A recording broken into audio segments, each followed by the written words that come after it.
Greetings RC fans and welcome to another video from myself, RC Steve B, here in the man cave. And as promised, have I got a bit of a humdinger for you guys today. As I mentioned in the last video, yesterday, as editing this video, on the 3rd of August 2025, I was invited by Grantham Light Armoured Division to join them at Operation Market Harborough in Leicestershire. And what an event. I was told that it was the biggest one of the year, this year.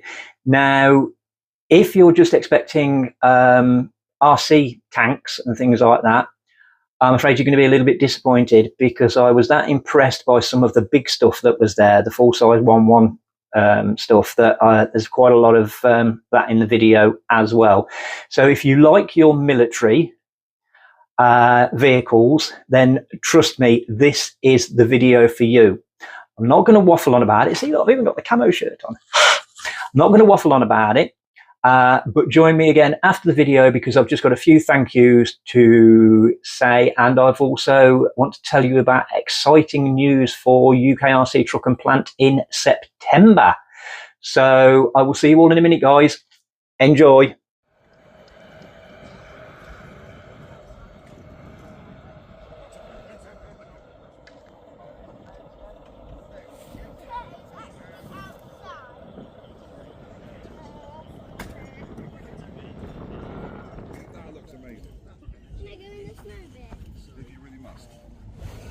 You don't ram it into anything.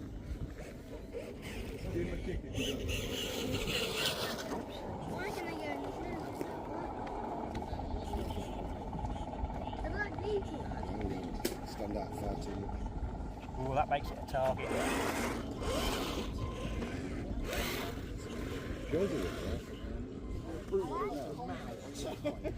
A serious convert.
Oh, that's amazing. Oh, anything like that we can use. You see, we use everything we can find. Oh, yeah. And then we've had them out.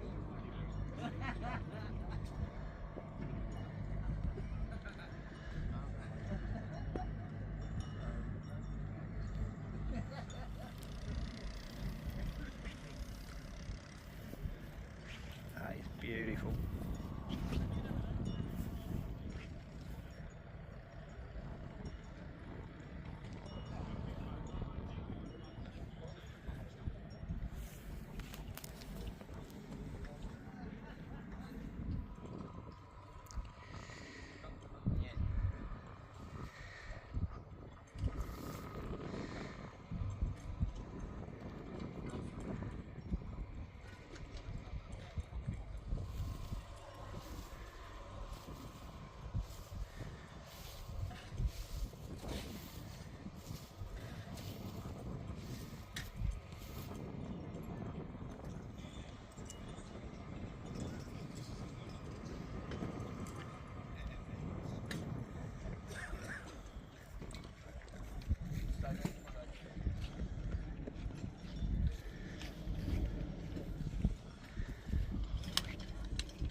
I'm all right one-on-one, you know, if I know somebody's talking to me. They're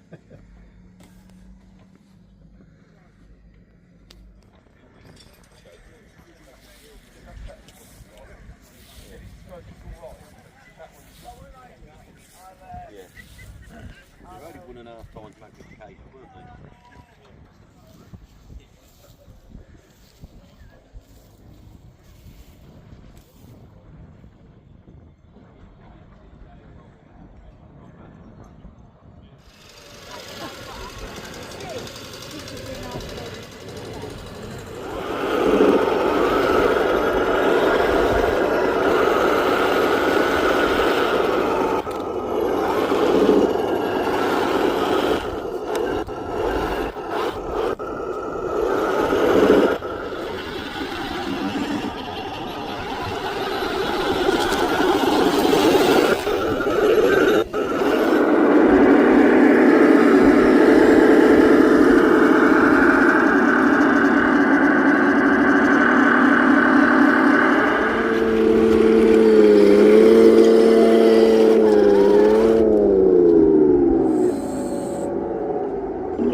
Those T-34s were made in the tens of thousands, probably about 70,000 all told. Service for about 6 weeks before it would end up either needing a new engine, new transmission, or be destroyed by the enemy. And so they made plenty. Their attitude to the tank was perhaps like our attitude to a hand grenade. If you need 5 hand grenades to clear a house, here are 5 hand grenades.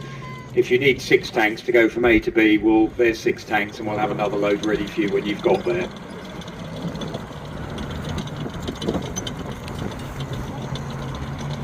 Now, the T-34, it continued manufacture after World War II in places like Poland, Czechoslovakia, and amazingly there were some still in service. Some were being used in Africa only about a year ago. So Putin secretly aware of how Russian T-34-85s from Laos, where they'd ended up. They got spread all around the world, fed to communist countries or sold on, and he bought back 30 of them for parades and movies, etc.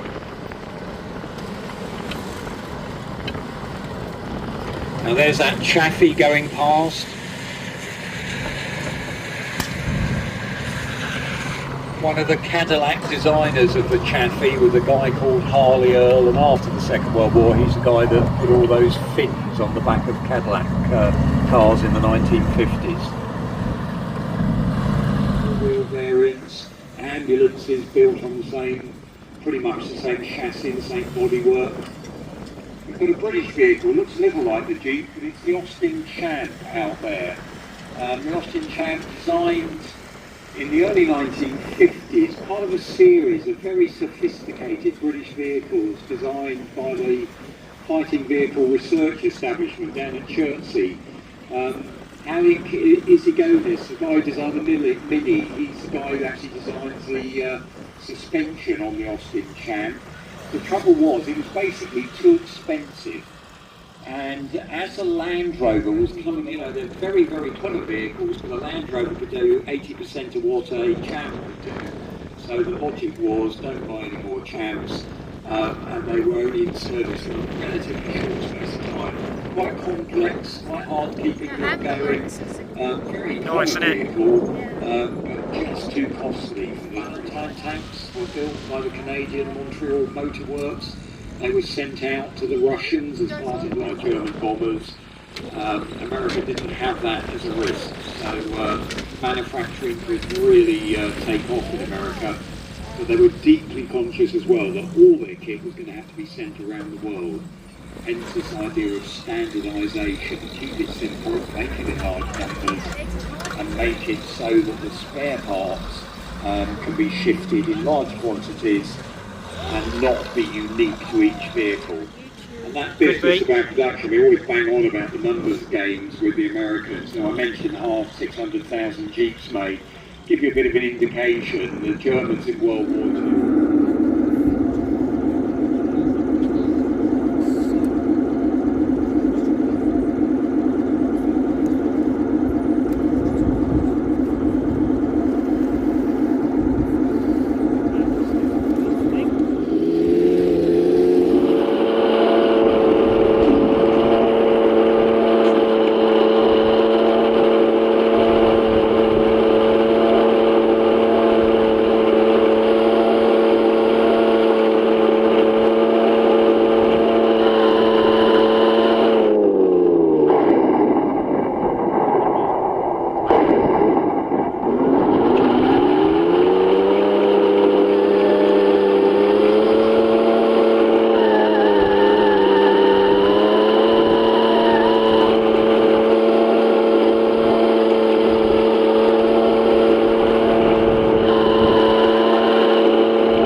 Of the driver, nice and neatly. Later, these vehicles stayed in service. They ended up with having a Perkins diesel engine put in instead. Most of those you'll see running around here have a diesel engine.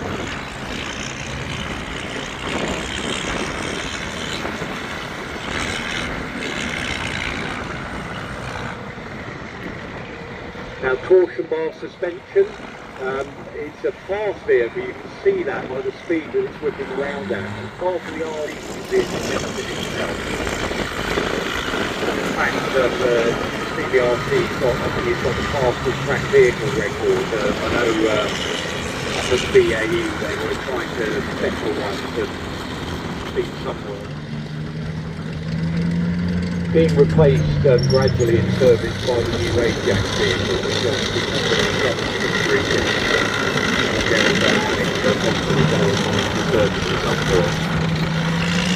now, combat engineer tractor, the one with the for the laying of bridges, etc. That bucket can dig out trenches, suitable gunning placement, pipes for tanks, manoeuvre things out the way. Again, if you're looking for, again, the bucket can clear streets of debris, rubble, etc. So an advance can continue.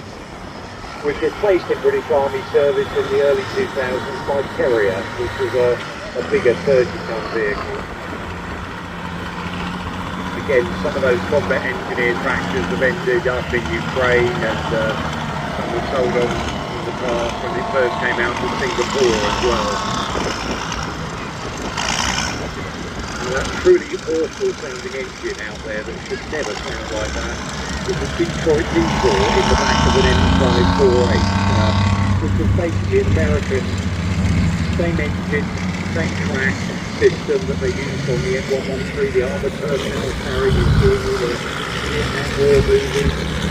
They did a load carrying version, and it was really like a track truck, which was supplied up with a troops or a track vehicle that had advanced. This particular one seems to have lost in the floor.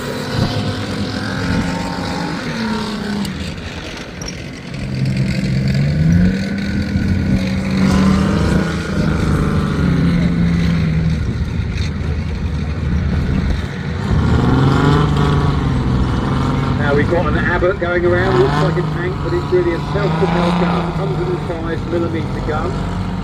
It was the same as the towed artillery we had in service back in the 60s.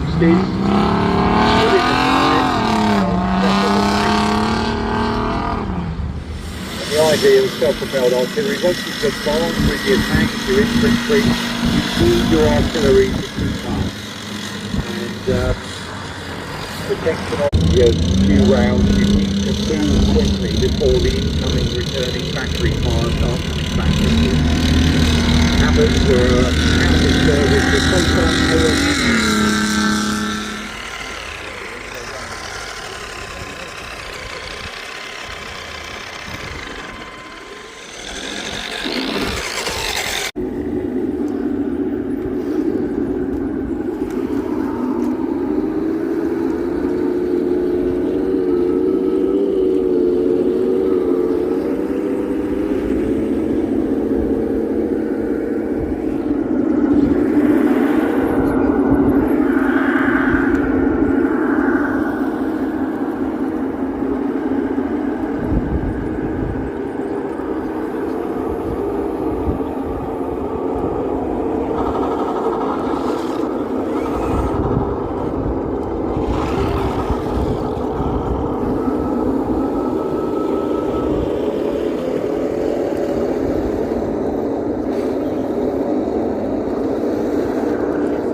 Chieftain tank was in service from about 1967. It got to the army and to the mid-1990s, and it went through lots of upgrades like all tanks do. So it's got lots of different mark numbers. I think to a couple of different marks.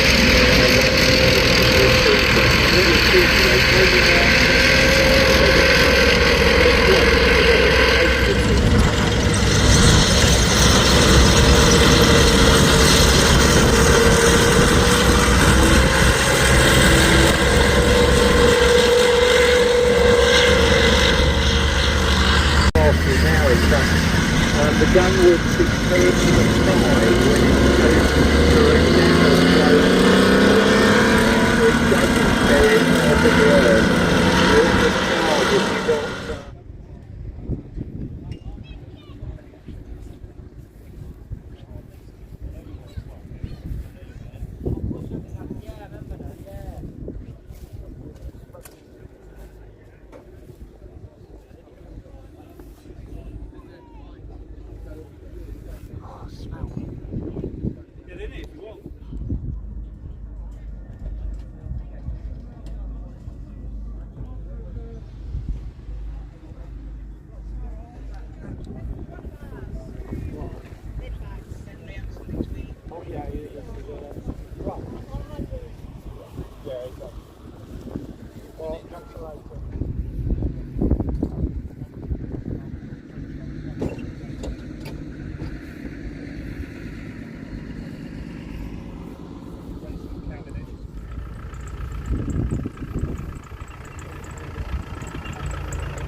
instead of making new things all the time, you end up with the same sort of capacity and ability.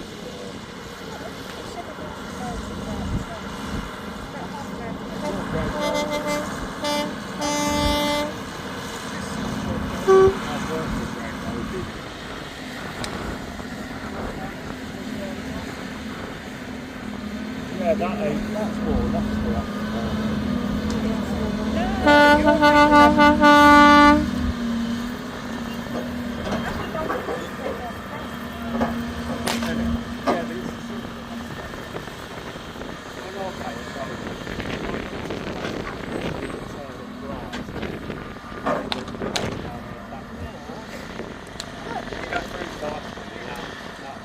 Yeah, or you can do it the other way. Oh, it could cut If you through. leave yours down by the under the racecourse way, you know that house with the green pantiles on it, so Yeah. lights, you can turn right there and head towards the 47. Yeah. Yeah, you pick up 47 and you head towards, go down the dip and then So the third vehicle that's coming on, this is a Foden drops vehicle, and drops basically, it's a very simple system. They'll probably demonstrate it in a moment.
We have, and I've never bothered because it's been a shame.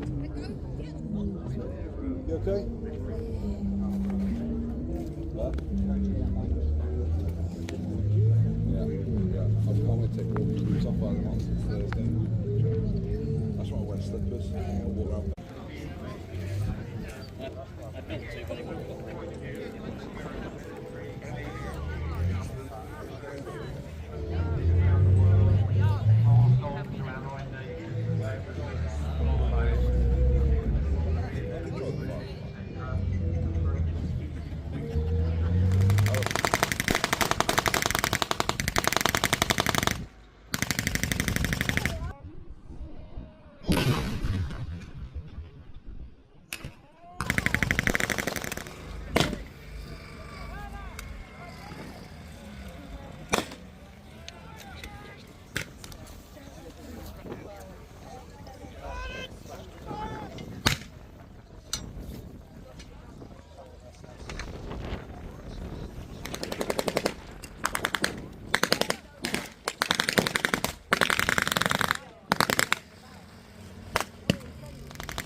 Welcome back, guys. I really hope that you enjoyed that video as much as I did. You may be able to see the old chrome dome is a little bit red and shiny today. It was very, very warm. It was very, very tiring.